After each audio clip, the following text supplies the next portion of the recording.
If you love my channel and would like to show your support, please click on the link below this video and become the patron of the Ushanka Show. For as little as $1, you can help us grow and create the new, interesting videos about the life in Soviet Union. Hello comrades, and welcome back to the Ushanka Show. We continue grinding through the topic of Soviet vacation, and today we'll talk about traveling abroad or overseas. There was hardly any overseas traveling, but Soviet people travel as a tourist to the other countries, mostly from the so-called socialist camp and sometimes to the capitalistic camp. So today's topic is traveling abroad in Soviet Union. Right away, I need to announce that I never ever traveled abroad in the Soviet Union. The very first time I left, at that time that was independent Ukraine, was 1992, I believe, and I was smuggling vodka to Poland. So that's a different story though. So I never traveled, my family never traveled, and actually I don't know anyone in my circle of friends that anyone actually went to the other country for vacation. So you just need to keep that in mind. So all this information they're gonna present is pretty much my search. There's things I talk to my friends. So this is the information I know. Personally, I never traveled to the other country while living in the Soviet Union. It seemed as during the Stalin regime, there was hardly anyone going to the other countries as a tourist. It was maybe like if you've been sent from the factory to learn about some processes in the factories, but otherwise for just a vacation, no one was going. And only in 1958, there was Sputnik, which is interesting because my pen name is Sputnikov, and Sputnik, you probably know if you're interested in Soviet Union, it was the name of the first Soviet satellite, which is kind of what it means. We call satellite Sputniks. So there was a youth travel agency organized in 1958, and it was named Sputnik, and that was to provide opportunities for Soviet youth to travel as exchange kind of program to other countries. And around that time in 1955-58, only about 2,100 Soviet people traveled abroad, and the population, I believe, was around 200 million or 250 million. So in 1955 was 2,100 people traveled as tourists. In 1990, so about 40 years later, 2.2 million. So that was quite a change, was gradual increase of people traveling to the other countries. So once again, I want to remind you some key words in Russian language that will kind of help you to understand the whole situation with traveling. We already talked about putyovka. Some subscribers helped me with translation. It's correctly to translate will be travel voucher. So you purchase travel voucher, you purchase putyovka, and it gives you the right to go to some vacation spot and stay there for 10, 20 days, whatever, have meals provided. So putyovka also needed to go to the other country. Same thing, you need to get it and then purchase it, and then you travel with that putyovka for 10 days or 15 days to Bulgaria or Yugoslavia or some other country. So putyovka still needed for traveling overseas. And as you can imagine, there was quite a shortage of putyovkas, even traveling in Soviet Union by itself. So of course, traveling to the other countries was even more scarce. So it was hard. You can't just go to travel agencies. In fact, we never had like travel agency that you can just walk in and you have the options. Okay, you can buy putyovka to Bulgaria, you can buy putyovka to Crimea. Everything was going through distribution, or we call it распределение. So, you know, for example, you have 5,000 putyovkas to Bulgaria, then they split them between Soviet republics. So, for example, they will have 1,000, for example, putyovkas assigned to Ukraine.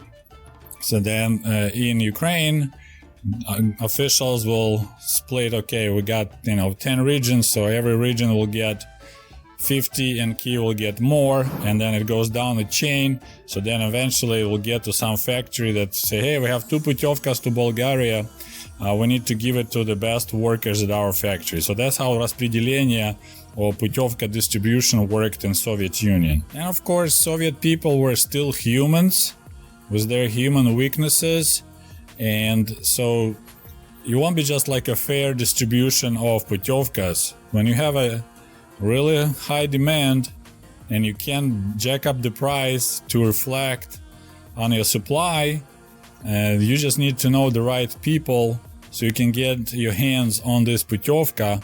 And as I mentioned before, hardly anyone will say, oh look, I bought путевка to Bulgaria. No, I got путевка to Bulgaria. So you actually had to know the people that will help you to get that путевка. So now we're talking about another super important word in the Soviet Russian language is blood. Now you need to be careful with word blood and word блядь. They sound really similar for foreigners and they say it really similar, but it's a huge difference. Blood is pretty much your connections, your position in society in Soviet Union.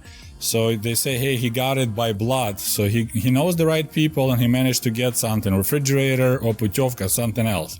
Блядь is the Russian word for like whore or slut.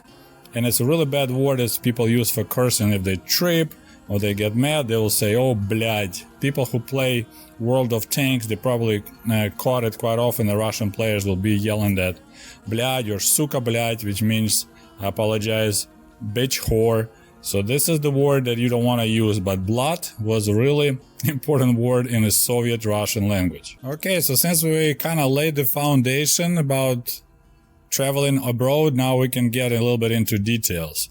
The major difference between traveling, like Americans do or Europeans versus how the Soviets used to travel. A Soviet person couldn't travel on his own or with your family. You couldn't just buy путевка and you take your wife and the kids and you go to Bulgaria or go to Eastern Germany. That was not allowed. The only way Soviet people traveled, they traveled in groups. Usually the size of the group will be between 20 to 35 people. And sometimes, usually it will be like from the same area. So you have people who live, for example, in Kiev. So several factories, they each provide 2-3 people. They bundle them all in one big group. So there'll be a group from Kiev, from different factories, and they travel together. You always have a group leader. So there'll be a guy who already maybe experienced, who traveled before. He should be probably a communist. And he will be like watching over the whole group. Then you probably have another 3-4 people to help him. So they also should be probably communist or young komsomolets. So they also be like ideologically, morally strong people. So help to herd the crew.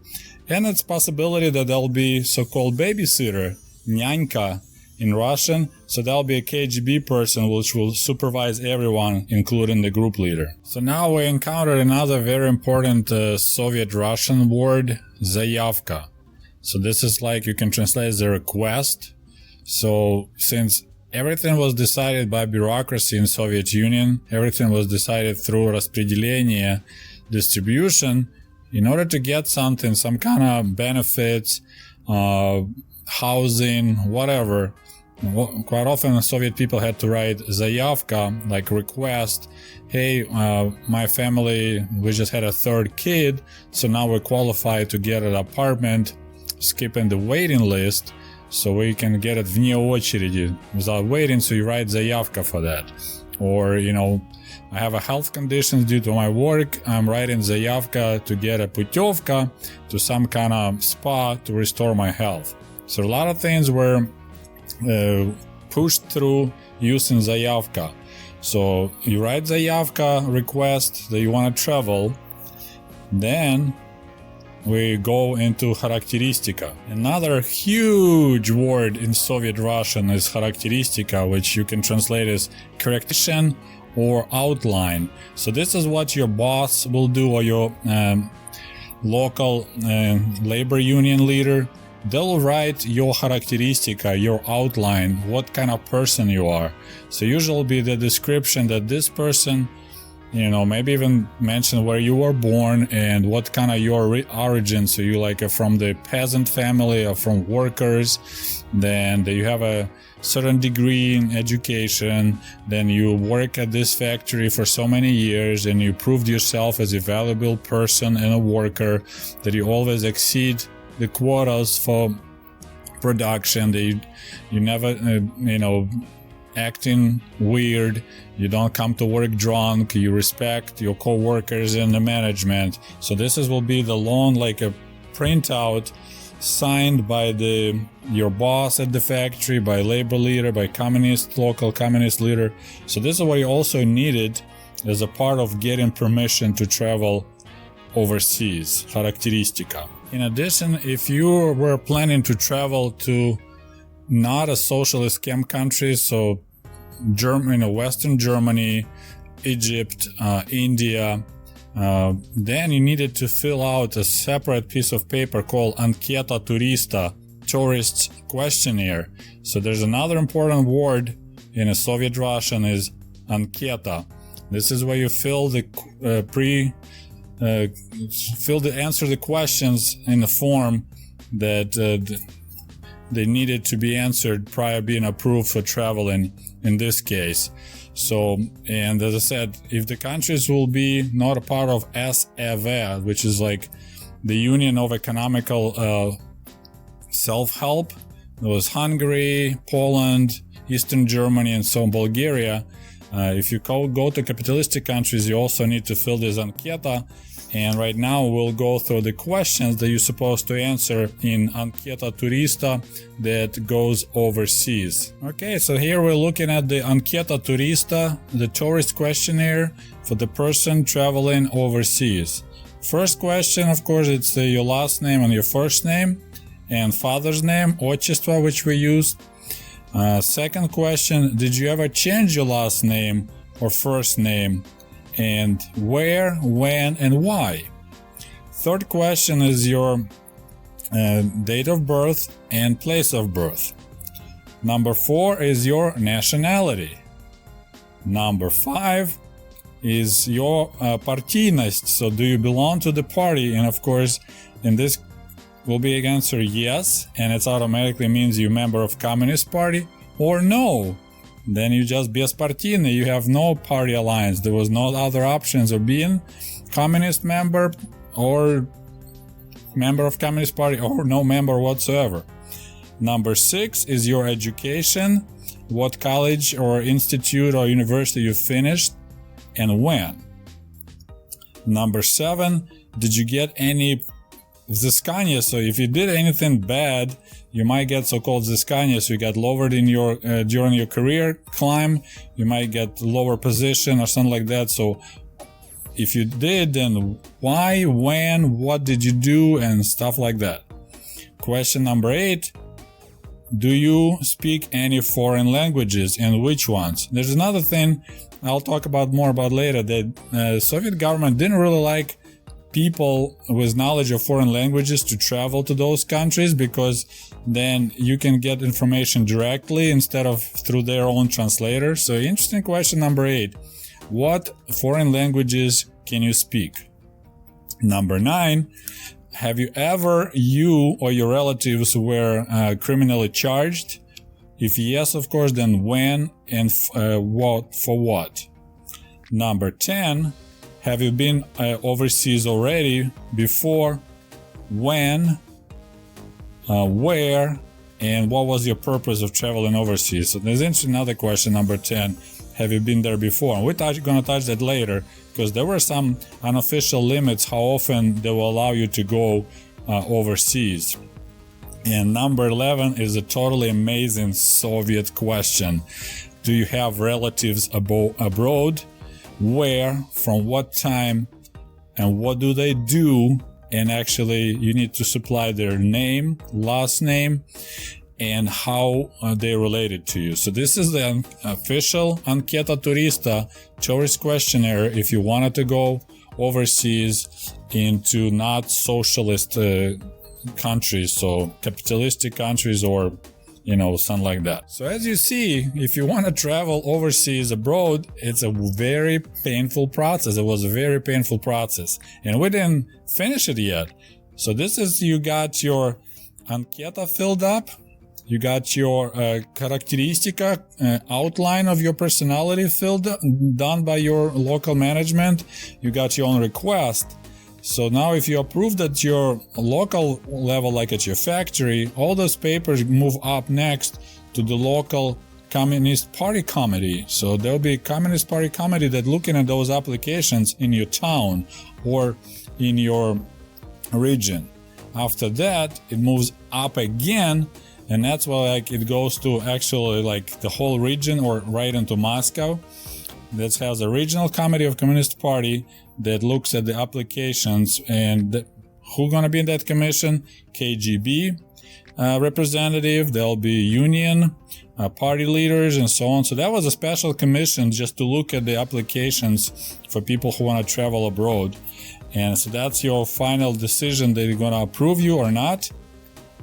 And some people won't be approved if they work at some factory that has a sensitive information relates to military whatsoever. There's a good chance they won't let you go, or you possess some state secrets, or maybe just not trustworthy person. You can get rejected. What I found was not a high percentage of people who got rejected, because I assume the filtration system would reject those people earlier. So by the time it goes up to the regional committee, that will be only the best of the best people that waiting for approval. And only after all this, you have the right to apply for the passport to travel overseas. So in Soviet Union, you had an inside passport. So that's the one you use for your ID. We couldn't use driver's license, stuff like that. It always was official Soviet Union passport.